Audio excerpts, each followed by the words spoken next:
Thank you for joining Baker Hostetler and ACC-DFW today. You can all see our topic up here, cybersecurity, ESG, and other emerging issues. And we're here to tell you what you should and must tell your board about these issues. We are well aware that none of you are here for the beer, that you're here just for this topic. That's right. So we left some notebooks and such for you to take copious notes. I'm Tamara Baggett, and my connection to this issue is that part of my practice is securities litigation defense, and so you end up with me when things have gone wrong on the front end. And what my lovely panelists are up here to help you do is to avoid spending too much time with me, or at least to help you get on the right side of a motion to dismiss if something goes wrong. So I'll move into brief introductions from our panelists. Shawn, can you briefly introduce yourself and tell us about how your practice area connects with our panel? Okay. My name's Shawn Cleveland. I'm the managing partner of Baker Hostetler in Dallas, and I'm also a white-collar defense lawyer. I should probably reverse those because I spend a whole lot more time practicing law than I do managing. I handle big government investigations brought by DOJ, SEC, state attorneys general, big internal investigations. And as part of that, I also provide a lot of advice on compliance and a lot of advice to boards in terms of how they handle these things. For example, when we're conducting an audit committee investigation. And what are you drinking, Shawn? It's the Thrilla IPA. Yeah, cheers. And Todd, can you tell us a bit about your practice? Sure. Todd Thorson. I lead the business group in Dallas for Baker Hostetler. I have three principal areas of my practice. The first is I'm a public company lawyer. I do a lot of public company M&A, securities work, and a whole lot of corporate governance and advisory work with respect to senior management and the board. I also have a crisis management kind of element to my practice. I do shareholder activism defense. I'm also one of the people hopefully you might want to give a ring to if you have a social media attack. You become the new favorite thing for the internet to kick around. These are the kind of things that we help our clients through. And lastly, I co-lead with one of my colleagues, I have a champagne here, the General Counsel Services team for Baker Hostetler, which provides day-to-day systematic support of very large and sometimes medium-sized clients that need sort of transactional and sort of general corporate support on a daily basis. And Todd, what are you drinking? My fifth caffeinated beverage of the day. Some kind of iced coffee. I don't know what it is, but it's got caffeine. So. As he told you, he's pretty busy daily. That's right. Okay, Craig? I'm Craig Carpenter. I'm the head of the Datum Group in Dallas, which is the digital assets and data management group. So I am the privacy, cybersecurity, technology lawyer of the group. Not quite as exciting as dealing with the DOJ on a daily basis, but I help with things like privacy compliance, TCPA, GDPR, as well as on the cyber side dealing with incident response and things of that nature. And Craig, what do you drink? Oh, I have Great Scott because I normally drink Velvet Hammer, but I figured we have to talk for a little while. Good call. Yeah, we pare that down a little bit. And I am drinking Worth the Wait. Since I'm not a huge beer drinker, that might get me kicked out of this brewery, possibly the state of Texas. But this was recommended, and it's amazing. It has 3 cocoa malts, and it's lovely. So, if non-beer drinkers, this is the place for you to go, and it's very good. You know the alcohol percentage on that? Probably way too much.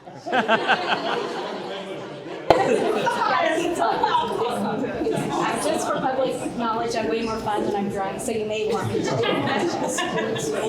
So Todd, before we get into the discussion of emerging issues, can you set the stage for us and tell us about the corporate governance principles that are implicated when you're deciding whether or not to report matters to the board? Absolutely. I'm going to grab my notes because I'm better with them. So I think it's helpful to sort of step back and think about why are we concerned about informing the board and how does that mechanism work and what are we trying to serve? What are we trying to do here? Well, there are a couple principal functions. One of which is that senior management needs to help the board of directors satisfy its duty of care. And it can only satisfy its duty of care if, one of the key elements of the duty of care is whether or not proper and reasonable diligence was done in connection with making a decision. If that can't be established, unfortunately, what does that mean? That means that the director's decision making may be held to a much higher standard. which we want to avoid at all costs. We want that business judgment. We want that deferential treatment from the court in case there's an issue. So that's certainly one of the principal issues. And I think another that's probably more practical, which is a well-informed board is likely to make better risk assessments. They're likely to make better decisions that will avoid or at least mitigate bad outcomes. Bad outcomes, surprises, that might put the company into certain regulatory constraints that it doesn't want to be in. So from a practical point, the better informed the board is, the better chance that they are going to make decisions, and especially as it relates to risk mitigation. Now, all information is not judged the same. So by the way, quantity is not quality, and I think it's something we need to make sure that we remember. I spent a lot of time at board meetings. If I see one more 300-page board book, the board is properly informed, as they're hunching over the seat. It's really not a matter of volume. It really is when you take a look at it, because what is it going to be judged by? And when if it ever gets scrutinized, what is it going to be judged by? It's going to be judged by, was the information focused in a manner that was appropriate so that the board could dispatch its duty of oversight, and, as importantly, very specifically, did the information provide the board members with a foundation to make a reasonably informed decision about the things that are coming up in the meeting? So that's how it's going to be judged. Unfortunately, it's not judged by weight. So that's something but I have noticed over the years that board books have become larger and larger and larger. And I think it's because, first off, there's a lot more data than there used to be. And secondly, I think that management wants to feel like they've been transparent.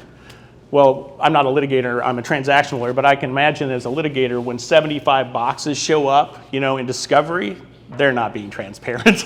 That's not transparency, because it's hard to get your mind around what's going on there.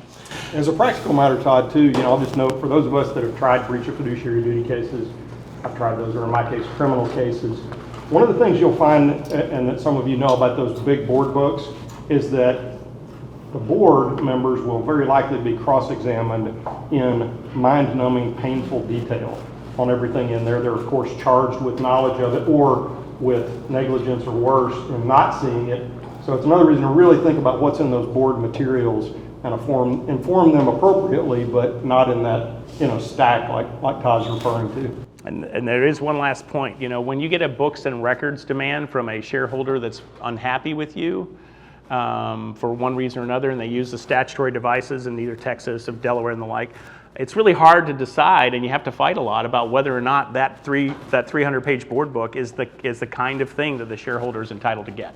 So these are the things to be careful. So it's the whole thing boils down to be strategic, be efficient, and be succinct with respect to the messaging and the information that you're giving your board. They can always ask questions and then get more detail. It's such a big question of what do we give to the board, right? What information does the board need? The way I think about it is it's very compartmentalized, because that's how my brain works. So I tie the information that I think the board needs to meet the duty that they are required to dispatch. So I'm going to go through a few of them. And so one of the key duties for the board is they need to oversight the financial and operational performance of the company. So what kind of information must they have? These are must-haves. They must have financial information. They must have budgets, strategic plans, long-range, short-term, mid-range plans are critical, and also updates from operational units. It's one thing for senior management to give the information, but oftentimes companies have very robust segments, and getting those segment leaders involved is critical if they're going to understand, what is the operational performance of the company. They're also going to need, of course, one of the key functions of the board is to select and evaluate the CEO and the senior management team. The information they're going to need to do that is they're going to need to have very specific goals that have been set out for the CEO and the management team, and then they're going to need empirical data to judge whether or not the performance to date has met or exceeded those. So that's a great record, by the way. It's great to have. That's why when we see companies have very wishy-washy goals, we'd like to enhance this, or these are my favorite words. We're going to enhance, engagement with our investors, and we're going to fortify. These are another one of my favorite words. Unfortunately, those type of performance issues are really challenging because when it gets to the point of you want to create a good record and quantify it, how do you quantify enhancement, fortification? Those are tough. So be specific. There's a few others. There's a real big one, and the big one is, and this is becoming more prominent now than it was 5 years ago, and it's becoming more, certainly shareholders are seeing this as one of the key functions of the board, which is to assess risk. I think that 2001, 2008, companies' interaction and dealing with the pandemic all have shown that risk is an incredibly important thing, and no offense to our members of senior management, but the board should have very significant understanding of the risks and and material. They should have input, because I'll tell you why they should, because they're going to be held accountable. Because in today's world, that's exactly what most shareholders are expecting.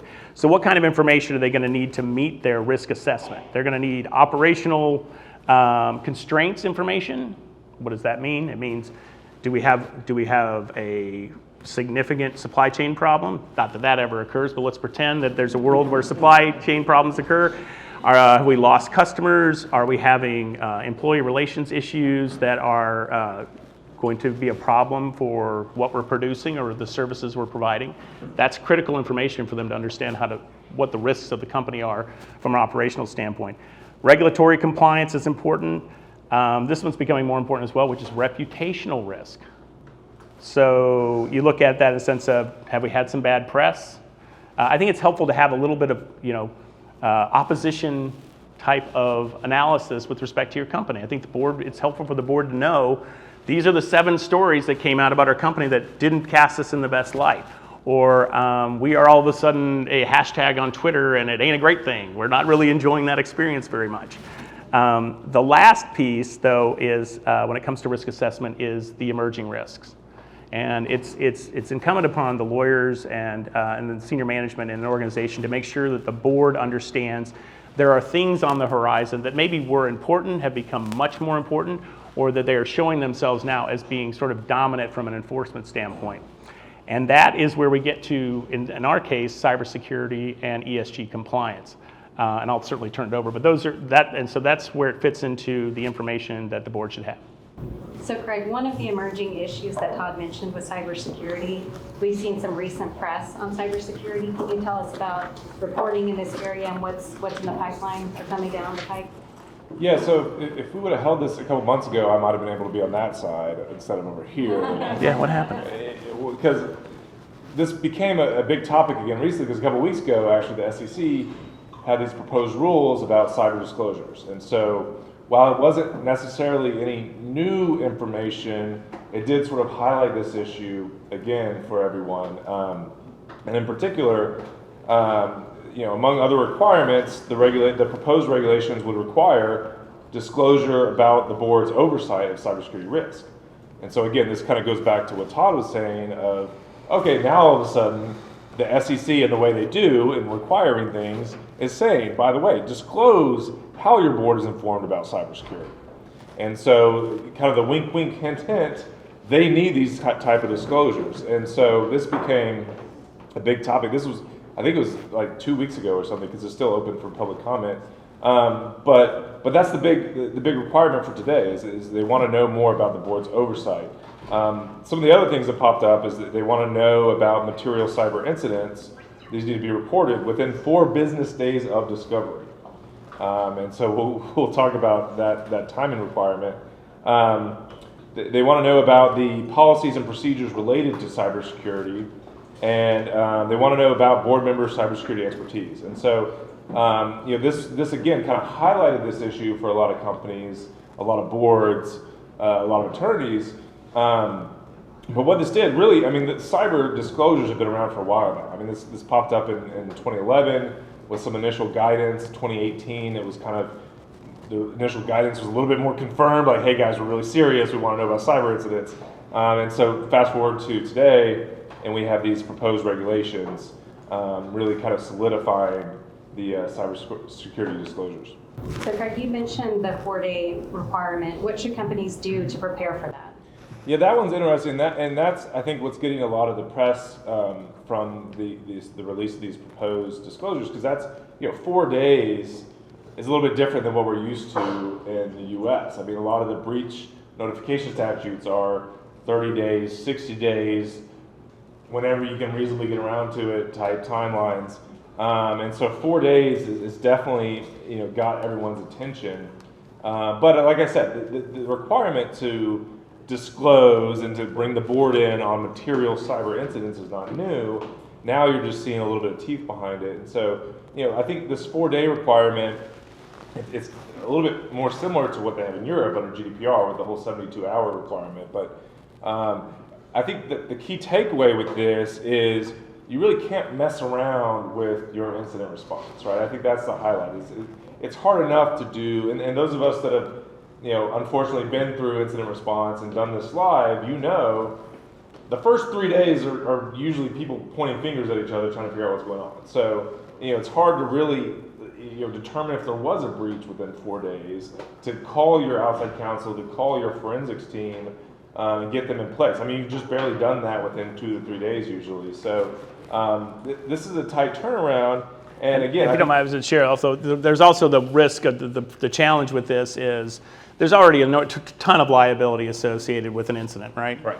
Well, guess what? Under these proposed rules, you file an 8K, within 4 days, you don't even know where you're at in 4 days, right? Guess what now? That is now incorporated by reference into your registration statements, and you've bought all the liability associated with that. So I'm not trying to be Debbie Downer here. The point is that has some real teeth, because to your point, in 4 days, what do we got here? Well, you're going to have to at least have enough, and you can, of course, update later. You're going to have enough to be able to have to put it in an 8K and at least share with the market and your shareholders, are you on foot or horseback? What the heck's going on? You're going to have to at least have some basic principles involved, but it's tight. Right, and like Todd said, I mean, that's on top of, pulling your cyber insurance policy and seeing what requirements you have there. That's on top of, trying to figure out if you have customer notification obligations or contractual obligations. Trying to get in with a forensics firm, which the way ransomware has been going, sometimes forensics firms are busy, right? Like, they might not be able to do it. I mean, there's just so much of this. And so, I think the takeaway there is it just highlights you've got to have your incident response plan really tight. The team needs to know their obligations. You got to have, a lot of our clients these days, we're helping them with specific playbooks, right? Do you have a ransomware playbook sort of layered on top of your IR plan? Because this is going to move very quickly. And I think this is where the board's oversight can be very important, because, what the SEC is trying to say here is, like, we want a culture of cybersecurity from top down. This is, top level risk management. This isn't just an IT issue. This needs to go all the way to the top. And so I think in order to meet these obligations, like the 4-day issue, the board, all of management and the board needs to all be kind of paddling in the same direction on cybersecurity as an enterprise level risk. So Craig, that sounds like a big mess that we're all scared of. What other reporting issues is the SEC interested in? So I think it's helpful to kind of think of this, this is part of the G in ESG, right? Like your cyber governance, because that highlights some of the things they're looking for. Like I said, they want to know about how does the board oversee your cyber risk management, and they want to know. See, you got everyone scared. Running for the exits. Yeah, you knew it was going to happen. I knew it was going to happen. Could be throwing beer in a minute. That's right. So thinking of cyber in terms of governance, right? So how does management interact with the board? If there is a material incident, how is everyone notified? And it's interesting because the SEC proposed regulations just came out.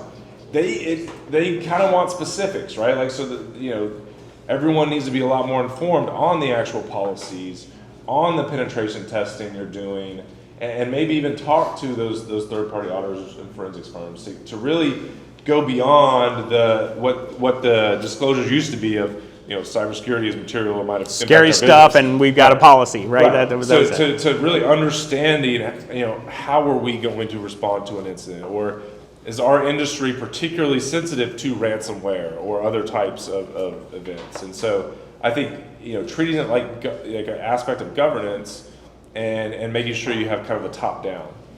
So does it look like boards will be forced to hire cyber experts or have somebody on the board that is an expert? Yeah, that I think was an interesting one in the SEC proposed regulation. Good for us cyber experts, I guess.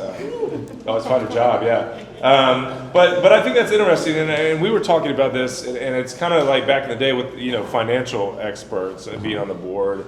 And I don't know. So the way they do it, right, as the SEC does, is you don't have. They don't say you have to have a cyber expert on the board. That's a state law issue.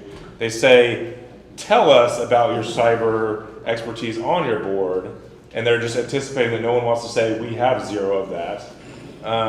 And so, I think it's a little bit different than financial and some of the other issues, because it is highly technical, highly specialized. According to, I looked this up earlier, PwC says that 34% of S&P 500 boards have a cyber expert.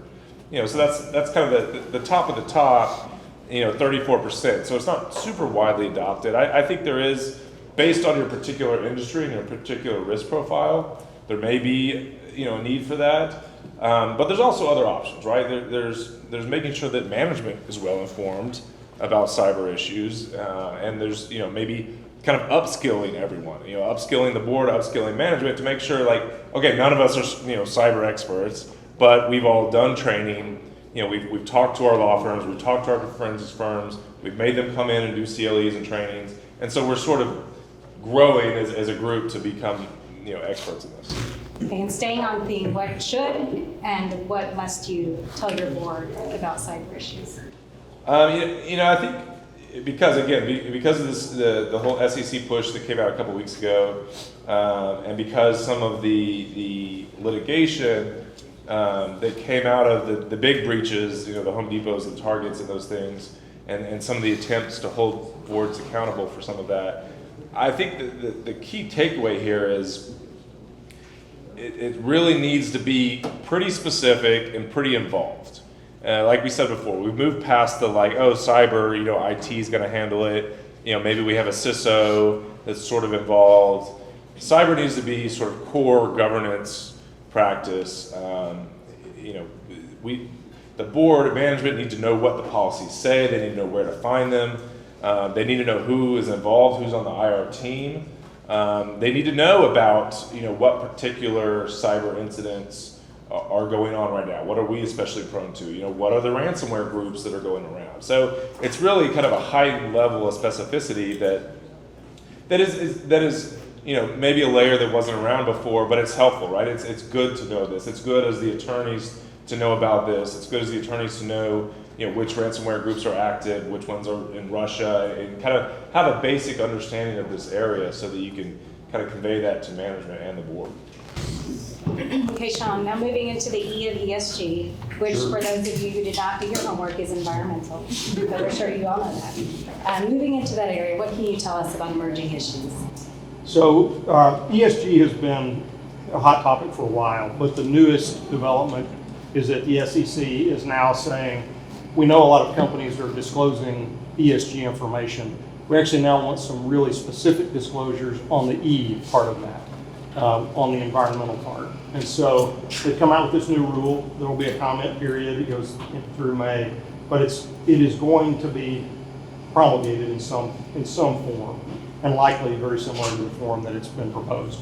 So that's one of the new developments. But I want to step back just a second and talk about what risk this creates. The risk of these new disclosure rules is that you now have an obligation, and you're gonna either fail to put information out there that's required, or you're gonna omit information, or you're gonna put out what would be characterized as misleading information. That's the risk. Said another way, there's two ways you can get in trouble with the SEC. Violate a specific rule, or give the public a view, give the outside world a view that's different from what you're talking about inside. From what your board, from what your management, from what your people on the ground are talking about. That is really what creates the environment for an SEC enforcement action, or even more seriously, a Department of Justice action if they view you've not just violated 10b-5, but it was with specific intent to do it. You've misled the public, and we're going to bring a criminal case. That's how you get there. And so, with that in mind, the things you think about in ESG disclosures are not all that different from what you've been thinking about in the past. You've got to make sure that you've got a mechanism so that the inside information doesn't look different from the outside. You got to make sure that as to the board is informed and is providing its oversight role, that there is a good, solid compliance function, that compliance function reports to the board. Most often, the head of the audit committee, and that they've got independent reporting so that management can't co-opt them and control their terms and conditions of employment. All of those things are important for the board. It's now important for the board to know what these new rules are and what the process is in your disclosure committees or in your legal department for fulfilling these rules. And I'll take you through just a few provisions of the proposed rules. The rule is 500. The proposed rule is 500 pages long. I don't suggest that you read it, but if you read it, we'll read it for you. By the way, we will read it for you. We're willing to take the hit. I just want you to know. I just wanted to make that's sure. right. We're here to help. Absolutely. We'll work for Peter. That's right. That's right. You want to make sure you got a process for that the board's comfortable with, and that process incorporates, obviously, the requirements of this new rule. And I'll just go through some of it at a high level, but so it includes disclosures about the registrant's governance of climate-related risks and relevant risk management processes. Again, that wraps in the board, it wraps in the whole governance structure, the reporting up, the things that you need to know about. How any climate-related risks identified by the registrant have had or are reasonably likely, it's the term, to have a material impact on the business or the consolidated financial statements. There are requirements for disclosing the processes for identifying, assessing, and managing climate risks, whether those processes are integrated into the overall risk management system. There are requirements to disclose the specific impact on the line items in the financial statements. Seems kind of obvious, but very difficult in many cases to estimate. And that gets into all those issues where you have experts, whether it's a big four firm or a consulting firm or industry experts that are going to help you quantify those impacts, and then you will be able to rely upon those so that you can say, we had a good process, we had a good basis for disclosing whatever we said, even if it turned out to be wrong. You got the process to protect you. There's a provision requiring some detailed disclosures on greenhouse gas emissions, scope 1, which is indirect emissions from electricity or other forms of energy, scope 2, which is GHG emissions from upstream and downstream activities. Scope 3 from upstream and downstream activities, and scope 1, the direct emissions. To the extent applicable, the details on the registrant's use of climate-related targets or transition plans. So if you're telling them we're going to zero emissions, you better have a really good basis to explain how you're doing that and back it up. And then finally, it requires some filers to file an attestation report covering, at a minimum, the disclosure on those scope 1 and scope 2 emissions. So that's kind of a high-level approach, and I just, kick it back to Todd, who advises companies and writes disclosures for a living and reviews those disclosures. Do you have any thoughts about the feasibility, the difficulty of all those new requirements? Well, I think companies, for the most part, have been living under some type of ESG voluntary reporting regime. There are now, 17 to 20 standards out there. Not that those are tied to like money and advisory services or anything. I'm sure they're not. I'm sure it's a very, very generous thing. But they are, and so everybody's, what they're doing is they're taking the impact. They're preparing an ESG report. They are using they're 1, 2, and I have clients use 3 standards. They try to meet 3 standards. But all of this is voluntary. And what happens when it's voluntary? Some of the statements are still aspirational. We intend to be carbon neutral by 2025, whatever that's a different world, right? I mean, well, it's a harder case for someone to make that a shareholder relied on a voluntary report that was given to a non-regulatory body to discuss ESG matters. It is a straight line from, it was in our 10K, we said it, and we didn't do it. And not only do and the not doing it part is not as bad as the no intent or no procedures to even possibly do it. So aspirational statements are bad. They're really cool in ESG reports. Listen, I think we should buy everyone in the world a Coke. I agree. We should all have a happy time. Should be great. And I truly believe that this is a very dynamic and a very interesting time for us to be. ESG is very fascinating. But when we're talking about 10Qs, 10Ks, registration statements. Aspirational is not going to get it. And so that's where the challenge is. Lots of risk. Question, do you think that this will stop the quote greenwashing? I mean, Oh, did she read your notes? We can talk about green. We can talk about green. Are you a plant by chance? All right, certainly, Shawn will deal with the sort of the back end of how that works. But I will tell you that it is happening, and as it becomes more regimented, more people are going to get caught, and there's going to be enforcement actions. Yeah, I think it will reduce greenwashing a lot because for those of us who are dumb, can you tell us about it? yeah, exactly. So companies, and particularly registered investors, David's pointing at me. What? No, there's a question. Yeah. Oh, it's fine. Whenever you're ready. Sorry. Just generated all those questions. Gotcha. So glad to answer them all. It's more fun when we go off topic, actually. So greenwashing, and particularly in the context of registered investment advisors, which the SEC actually has said it's going to prioritize, is where you say, we're doing all this great investing. We're investing in all these sustainable companies and companies that advance social and governance goals. And in fact, they just aren't. It's just, there's nothing to it. Or in the case of a public company, that they are, in fact, initiating all these ESG activities, and it's just overblown. They just overstate it. That's what most people refer to as a greenwashing. Okay, thank you. And so, today we haven't had these rules, and I'll talk a little bit about just a couple of enforcement actions that have popped up even in absence of these rules that will then increase. But first, let's go back to the question. Kelly, did you have a question? I did. It's actually for both of you on this. So, can a board discharge its good faith duty, right, to meet these scopes and get outside of these aspirational comments if they rely on a subject matter expert, right? So, if they bring somebody in and they say, "Hey, we have this aspirational goal. We want to hire you to tell us how to meet our environmental goal," right? Is that sufficient for a board? You go first. I was going to say the challenge is that a board can always rely on expertized information and the like. What they cannot ever delegate is their oversight duties and the challenge becomes is that they can get a plan and they can get information from a third party, but its overall execution and its overall success or failure through the senior management team and their oversight duties unfortunately can't be delegated. So at the end of the day, when the music stops and they don't have a chair, the liability is still going to likely rest with them.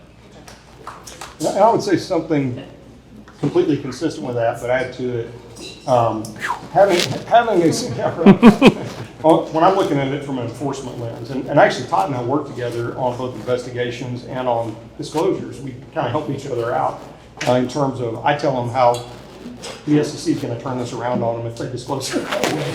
And he helps me understand why the disclosure lawyer may have done it the way they did in a way that we can justify. But to answer the question a little bit more, you can't absolve yourself by having a subject matter expert, but it is incredible evidence. Mm-hmm. Having a really good third-party expert, you don't want to skimp on those. It's really valuable. So if you've got a great, detailed, well-founded analysis, and you can really point to that record, it's very difficult to take something from a case of, we messed it up, to we were willfully blind or we intended to mislead the investing public. It's just a fundamentally different litigation and enforcement environment when you're in that situation.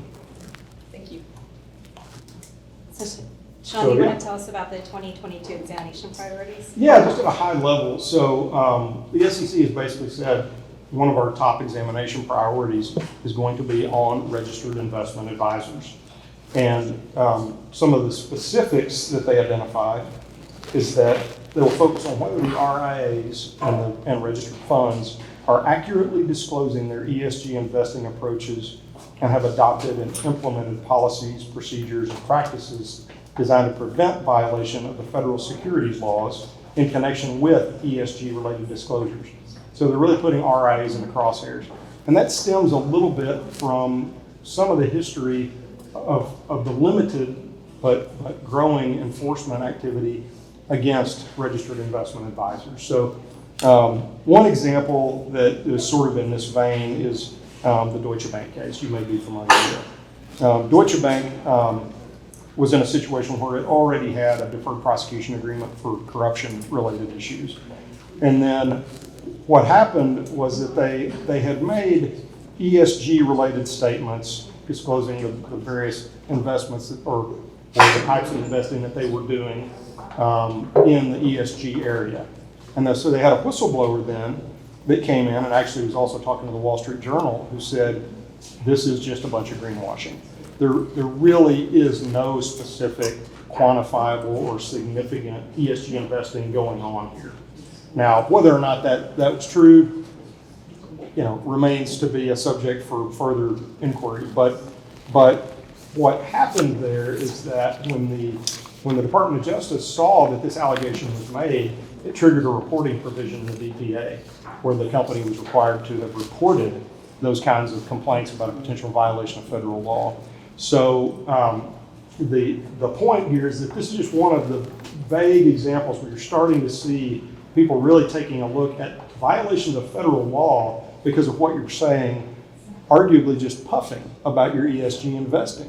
You may think, we're just saying all this, we're sort of doing it, but when somebody digs in and sees what you are really doing, and if it doesn't match the tenor of what you've got out in the public domain, that's going to be a problem. Another case that is really, again, it's very vague, we know very little about it, but it's been reported that the SEC in Fort Worth has sent letters to some companies basically taking the position or looking into the issue of whether the company has said different things to Texas government entities than what they are saying to their investors about a specific ESG issue, investments in oil and gas and in guns. So there's a Texas statute that says, you will not be allowed to disparage or say that you're not going to work with companies that are engaged in fossil fuel or gun activities.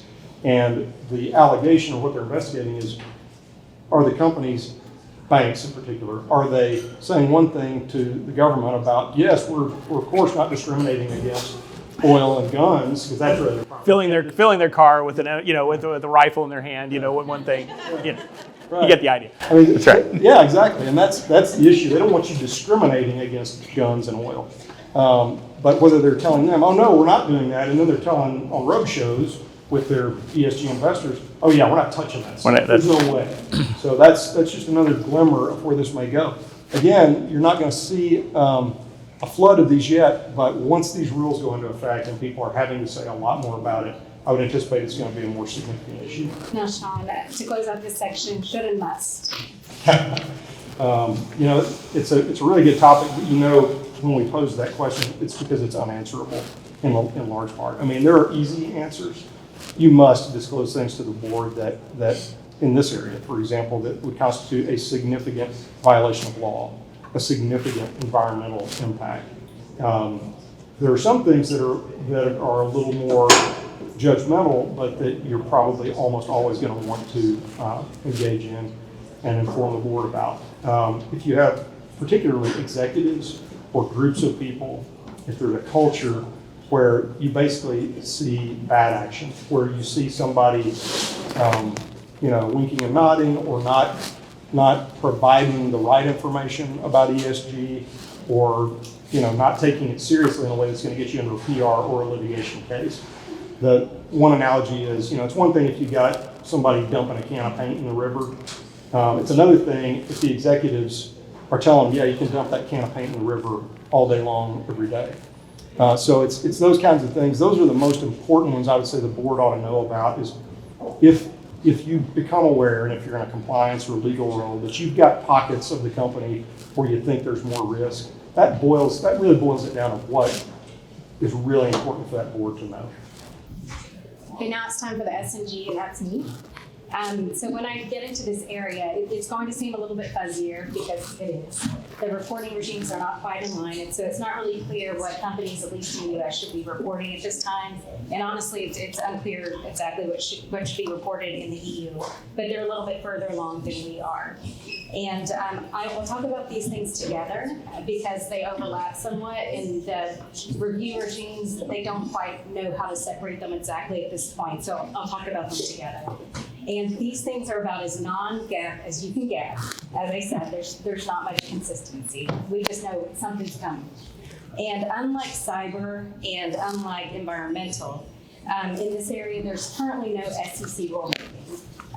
But there is certainly increased scrutiny. And so any representations or any disclosures, any reporting that a company does related to these issues, companies need to take a closer eye to it and make sure that they're correct and that there's a system in place at the company to try to achieve the goals that are being put out to the public. These things involve human capital, supply chain, operational governance, among other issues.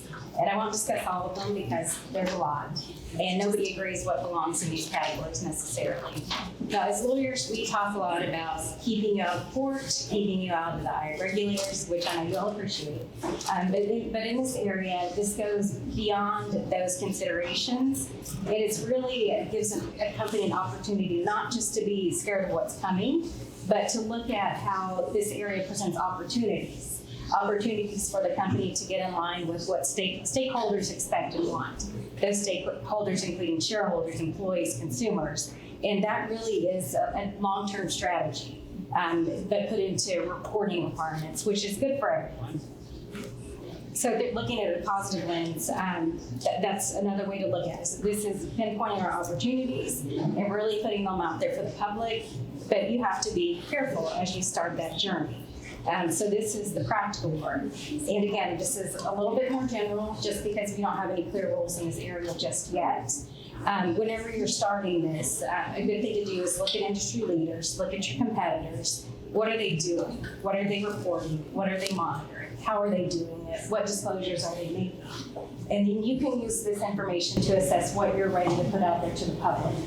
And then whenever you're ready to do that, this is the low-hanging fruit. And Todd and I have done this for a couple of clients recently, where we've talked with them about what they're already monitoring and what they could put out with less risk. So that's the beginning point. And from there you build up. And as you build up, the thing that your board needs to know is what are your internal controls? Do you have internal controls in place to monitor these S&G issues that you're putting out there to the public? Are those internal controls working well? Are they detecting problems? And once you know that, the stage that your company is at, if you need to warn the board that they're not monitoring these things that they're putting out to the public, and that can be your baseline to develop your program. So this exercise is one aspect of a very well-functioning board. When your board is looking at these things now before the SEC is making these rules, you'll be where you need to be whenever the rules, when the rules are here. And also, I'll only cover a couple of should and must, and it's where we've seen a lot of activity. These areas are codes of conduct and also DEI. When it comes to codes of conduct, most companies have them. Many companies have systems in place to monitor whether or not they're complying with employee codes of conduct and vendor codes of conduct. Lots of companies don't. These are things that are coming under increased scrutiny, and so companies need to make sure that they're monitoring whether or not the company is complying. And one example that we've all seen in the news lately is unionization issues. Whatever the company's putting out there to the world about what they're doing related to unionization, it needs to be what's happening within the company. And it should and must, or this is a must, if there are individuals in management or otherwise that are doing things inconsistent with what the company's put out there to stakeholders, then somebody must report that to the board. That's something the board must know, not just to avoid litigation or regulatory issues, but these can really impact value and shareholder value, which is a big thing. It can create a PR nightmare if the board is not following through on what is put out there to the public. Do you mean like in not in compliance with the NLRB, with organization standards, or do you mean if you are a signatory and you're not complying with the CBAs? Well, the definitely want to comply with NLRB requirements, but also if there's a culture of doing something inconsistent with what's put out into the public. And I know that's a very general response, but if you say you're very pro-labor, then you need to be consistent. Or pro-diversity, and it's really not carrying through into promotion decisions and the way that the company's being run, or you know, God forbid, you get somebody at the company that is really actually kind of hostile to this sort of thing, and they're, you know, creating a bunch of email traffic or discussions along those lines, and you don't know it, but they're piling up evidence that where it looks like the whole company is geared that way. You gotta excise that person. Right. You know, that kind of goes back to the executive point. The other thing, you know, Tamara and I were talking about is that, and Todd and Craig for that matter, when we were meeting about this, is they must know what the process is that's going to ensure you don't run afoul of this. They've got to know what is the compliance structure, how are they overseeing it, and what's the reporting structure. You know, Todd was saying in particular, it's compliance and reporting structure. If you don't have information flowing up so that you can even decide what the board needs to know so you can see all the issues of importance, that's a problem. So that's got to be from the bottom up through the compliance or legal structure so that you've got a way to decide what your board needs to know. Any other thoughts on this? No, but I was going to say, in these policies too, I'm not going to say this is the greatest idea in the world, but it's the way I think about it, which is I'd rather you, as a corporate governance person, I'd rather you have no policy and good practices than have the Cadillac of policies and not follow it. So that's the key. I mean, that's what's critical. So if somebody has sold you, you need a Chevy and they sold you the Ferrari, you're going to have to live up to to the extent that Ferrari standards are higher. I don't know if they are, but let's pretend they are. That's the challenge. So be careful with your policy making, because it really is, a policy is only effective to the extent that you have it, teach it, train it, enforce it, and here's the last one, quantify it, measure it. If it can't be measured, it's aspirational, and I think we already talked about aspirational statements, at least in this area, are not good.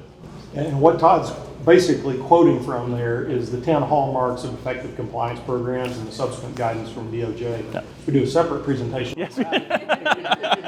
I've been hanging out with them enough where apparently it's watched. I have no idea that's what I was going to, but I've been indoctrinated. So if you'd like to have your eyes closed over in a separate meeting, we'll be happy to come to your company to do that. But it really is effective guidance, not only in that it keeps you out of trouble with DOJ, it really is pretty well thought out hallmarks that would tell you, here are all the things you need in a compliance program. And one of those is the key, is what Todd was just saying. If you got a paper policy sitting on the shelf, that is incredibly dangerous. And they call that out and say it's got to actually be worked through the system and working. And touching on what Shawn mentioned about emails, Kelly, we both know as litigators and any other litigators or former litigators in the room, those emails will get you, and it's all the jury hears. It's all they see, all they heard in the whole trial, and they'll get you. Moving on to DEI, Sure. That's another key issue, and Shawn mentioned it. That's where we've seen litigation, and it's been in California. Things that you're, what's that? No. yeah, it has been. Yeah. The obvious. And what your board needs to know in this area is about changes in state law, about new listing requirements on securities markets and exchanges regarding board diversity, which is coming, and recent litigation trends. The board needs to know that DEI disclosures and public statements will be closely scrutinized, particularly if you're based in California and subject to those rules. And there were two fairly recent California cases. They were both dismissed on a 12b6. Those are Qualcomm and Oracle, but the plaintiff's counsel will be back. We all know that. And they'll work their way around those cases, and this is a developing area, so we know that we'll see more litigation in that area. And I know all of us in this room have altruistic reasons for supporting DEI and other reasons. But even if someone doesn't, they better get with the program, because these representations about what people are doing for DEI, they need to be true, and there needs to be a program in place, and it needs to be measured, and there needs to be a real effort to meet those goals and those commitments. So Turning it over to you, Todd, our governance guru, would you like to wrap things up with some sage advice? Yeah, no, I don't have any left, or if I had any to begin with. But I will tell you this, is that we've talked about a whole bunch of things today, but I think that if you boiled it down to its basics, what we've discussed is a basic framework for ensuring that in a general matter, that information that's critical and the board is obligated to get, they should get, and we've talked about some of those categories. But I think as importantly is we've also talked about how ESG and certainly cybersecurity, which really concerns me as well, is how that fits into the risk. That's the risk assessment piece, and so it's double heightened. The risk assessment piece is now one of the favorite playgrounds for shareholder litigation. The board did not assess the risk properly of a pandemic, and so therefore we're going to bring a suit. And now you've got ESG and cybersecurity under that risk assessment, and they are they're the hot topics right now. So that's a really important thing to think about. And by using this framework, what are we going to do? So we're going to ensure that our board has met its duty of care. So it's informed, it's making informed decisions, that it is staying current on some of these emerging issues, and that lastly, that there is a compliance function that is working in a manner that is bubbling up the information so throughout the organization, up to senior management and to the board, so that information can be utilized for making those decisions. Well, it looks like everyone is ready for their second beer, and so we would like to help you with that, but do we have any more questions before we have our second beer? Or third or fourth? Yeah, we're happy to take them. Bingo! I'll just say, we really appreciate you all coming out for this. It's been a delight being with you, and we look forward to another hour or so, hopefully.